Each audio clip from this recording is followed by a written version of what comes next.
Hello, good morning. आजचा आपला mini व्लॉगिंगचा आहे 11वा दिवस.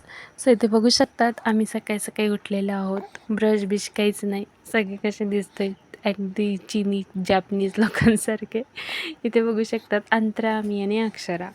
सो गुड मॉर्निंग तर खूप मस्त अशी झालेली आहे. आज सकाळी नाश्त्याला होतं इडली, सांबार आणि चटणी. कोणाकोणाला आवडते कमेंट सेक्शनमध्ये नक्की सांगा.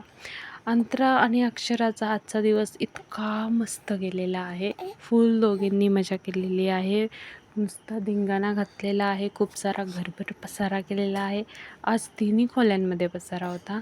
विचारू नका, खूप बिझी गेलेला आहे आजचा डे. आणि ही माझी हिरवी चटणी, हा आहे सांबार आणि कुकरमध्ये होत्या इडल्या. मस्तपैकी असा नाश्ता जेवण करून आम्ही झोपलो. 4 वाजता माझा फेवरेट टी टाईम होता, ज्यासोबत मी खाल्लेले आहेत थोडेसे टोस्ट आणि बाकी सगळ्यांसाठी नाश्त्याला होता पास्ता. रात्रीच्या जेवणामध्ये होता अख्खा मसूर. कोणाला रेसिपी हवी असेल तर नक्की सांगा, शेअर करेन. इथे बघू शकतात बेडरूममध्ये हा पसारा होता, हॉलमध्ये वेगळा, किचनमध्ये तर आणखी वेगळा. एनिवे, सो असा काही आजचा दिवस गेलेला आहे. बाय.